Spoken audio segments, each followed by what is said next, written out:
समझी तो सब खैर आहे तो गाल कया तो साफ समझी तो मिड़ी खैर आहे तो गाल कया तो साफ रतवारी तारक पालारी चवे कदे कोन कंदो साईं माफ ओ पालारी का बर्दाश्त कोन थींदो इहो कॾहिं अला नूरियाबाद का मुझो भाई हाजी तारक पालारी उन्हें दोड़ो हाजी अलव साहब पालारी फरमाशा आई ईसा का मुझो बा मजीद पालारी बा मंजूर दर्स आई फरमाशा मुझो बा सुबानी पालारी वायद बश्क पालारी आई फरमाशान कलाम जलाए झंपीर का मुझो बा गुलसन चांग उन्हें फर्जंद मोहम्मद उर्स चांग जान मोहम्मद चांग गुलाम कादर जाखरो शबीर अहमद जाखरो सिकंदर जाखरो कादर बश्क चांग अली अहमद मंशूरी सत्तार मंशूरी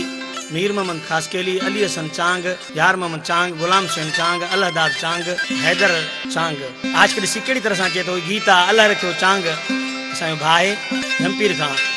ए लय न कर लय मुझे अग्या तू मिठा ओ दुनिया सजी के अखबर यार हुए मुझो ए दुनिया सजी के अखबर यार हुए मुझो लय न कर लय लय न कर ले मुझे अग्या तू मिठा ओ दुनिया सजी के अखबर यार में मुझो अरे दुनिया सजी के अखबर यार में मुझो अरे पटवारी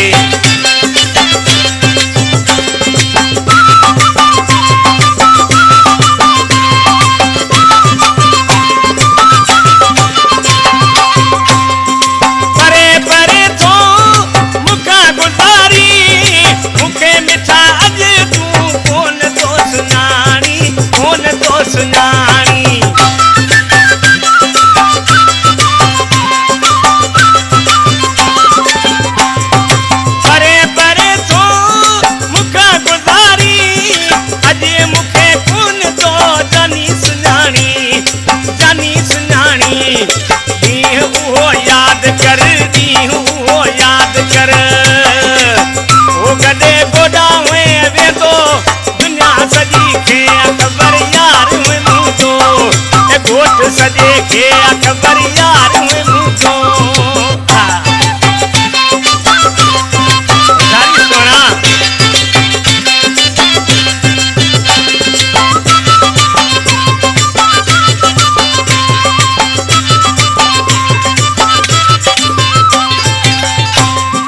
भली कटो कर पियल सामाना आओ तो के चूड़ा तो घणो सुञाणा अरे घणो सुञाणा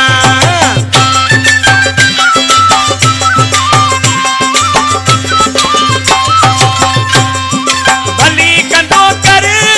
पियल सामाना आओ तो के सुञाणा तो घणो सुञाणा तो घणो सुञाणा असुल का आऊं हे असुल का आऊं अश्क आया तुझो हे दुनिया सजी के अखबर यार में मुझो गोठ सजे के अखबर यार में मुझो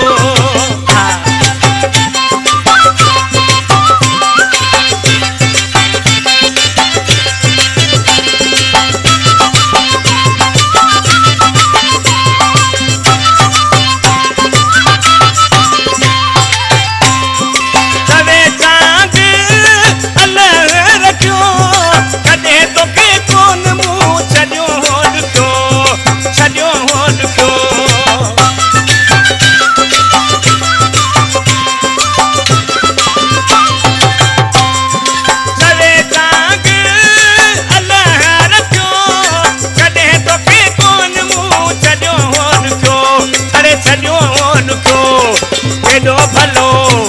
हा केॾो भलो जोड़ हुयो जानी पंहिंजो ज़िले सॼे खे अखबर यार में मुंहिंजो हे घोट सॼे खे अखबर यार में मुंहिंजो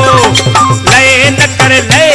अरे लय न कर लय मुंहिंजे अॻियां तूं मिठा